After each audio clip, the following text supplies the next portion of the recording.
हमारे पास एक समस्या है कि एक व्यक्ति जो कि कुछ अमाउंट्स को बैंक में जाता है और रख देता है कुछ रुपया को, और जब वो 4 साल के बाद जाता है, 4 साल पूरने के बाद जाता है, तो देखता है कि उसका रुपया बढ़ करके क्या हो गया है, 600 हो गया।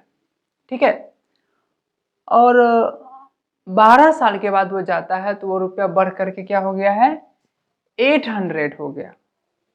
पहले जब चेक करने के लिए सिर्फ जाता है कि 4 साल के बाद देखते हैं मेरा बढ़ करके रुपया कितना हो गया है, तो 600 था।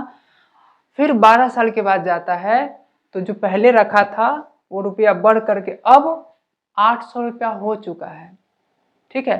तो अब क्या करना है, ये पता करना है कि आखिर रुपया किसी दूसरे व्यक्ति को ये पता करना है एक क्वेश्चन के रूप में कि बताइए कि उसने कितना रुपया बैंक में रखा था और उसका पर ईयर इंटरेस्ट कितना उसका आ रहा है, पर ईयर कितना इंटरेस्ट ऐड हो रहा है। ठीक है। क्योंकि अमाउंट फिक्स है तो उस पर इंटरेस्ट भी फिक्स होगा, यानी कि पर ईयर वो इंटरेस्ट ऐड होता जाएगा। सिंपल इंटरेस्ट, जब आपको बैंक आप जो बैंक में रुपया रखते हैं उसका जो बैंक इंटरेस्ट देती है वो सिंपल इंटरेस्ट के रूप में देती है, और जब आप लोन लेते हैं तो आपको कंपाउंड इंटरेस्ट के रूप में आपको पैसा पे करना पड़ता है। यानी कि अभी तो हमने बैंक में रुपया रखा है, इसलिए वो जो मुझे इंटरेस्ट दे रहा है वो सिंपल इंटरेस्ट है, यानी कि अमाउंट मेरा फिक्स है, कुछ रुपया हमने रखा है और उस पर जो इंटरेस्ट होगा पर ईयर वो अभी इक्वल होगा। पहला साल में जितना इंटरेस्ट होगा दूसरे साल में भी इतना इंटरेस्ट होगा, इंटरेस्ट ऐड होते चला जाएगा। ठीक है। तो हम मान लेते हैं कि जो सम है उसका क्या है, ए है।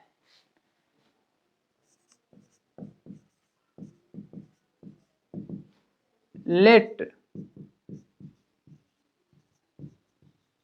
The sum be rupees A, right, and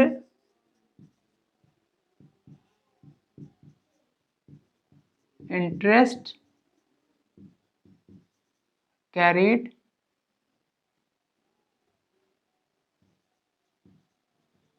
every year b rupees D. ठीक है। तो पहला शुरू में ए रुपया था, 1 साल के बाद ए प्लस डी हो जाएगा, 2 साल के बाद एक ए प्लस 2D हो जाएगा, 3 साल के बाद ए प्लस 3D हो जाएगा, 4 साल के बाद ए प्लस 4D हो जाएगा। ठीक है। तो क्या हुआ, इन 4 ईयर्स 600 वो रुपया हो जाता है। ठीक है। आप समझते हैं इसको, अकॉर्डिंग टू क्वेश्चन समझते हैं कि उसने पहले कितना रखा था, ए रुपीज रखा था। ओके, 4 साल में इतना हो गया, मतलब कि पहला साल में डी जुड़ा, दूसरा में भी डी जुड़ा, तीसरा में डी जुड़ा, चौथा में भी डी जुड़ा, यानी कि 4 साल में 4D ऐड हो गया, तो वो हो गया कितना, 600, राइट।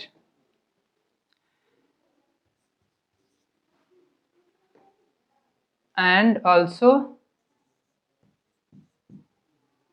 800 होता है 12 ईयर में, तो ए है उसमें 12 ईयर, यानी कि 12 after 12 years per year D add होगा तो 12D ऐड होगा उसमें, तो हो जाएगा यहाँ पे 800। यहाँ पे सोचने वाली बात ये है कि आप जो इस्तेमाल करते हैं अर्थमेटिक प्रोग्रेशन में formula a plus n minus 1 into D, तो यहाँ पर अगर n माइनस 1 करेंगे, 4 माइनस 1 करेंगे 3D, तो 3D का मतलब 3 साल ही हुआ ना। पहला साल में डी ऐड हुआ, पहले साल बीतने के बाद डी ऐड हो गया, यानी कि ए प्लस डी हो गया, फिर 1 साल बीता तो फिर डी और ऐड हो गया, तो 2 साल में 2D ऐड हुआ, 3 साल में 3D ऐड होगा, तो 4 ईयर में 4D ऐड होगा। ये बेसिक बात इस क्वेश्चन में छुपा हुआ था। अब क्या करते हैं, 1 को 2 में से घटा देते हैं, subtract 1 from 2 we get a plus 12D equals to 800, a plus 4D equals to 600,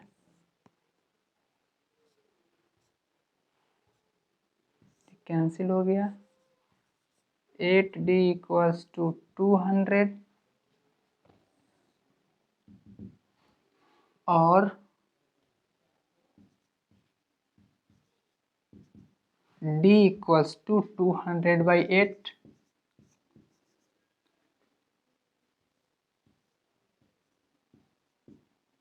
Therefore D equals to 25, यानी कि इंटरेस्ट कैरिड पर ईयर हो जाएगा कितना, 25 rupees. Put D is equal to 25 in 1, we get कितना मिलेगा, A plus 4 into 25 equals to 600। Therefore A is equal to 600 minus 100 equals to 500, यानी कि उसका जो सम है वो कितना होगा, 500 rupees. Interest carried every year हो जाएगा D रुपीज, यानी कि 25 रुपीज।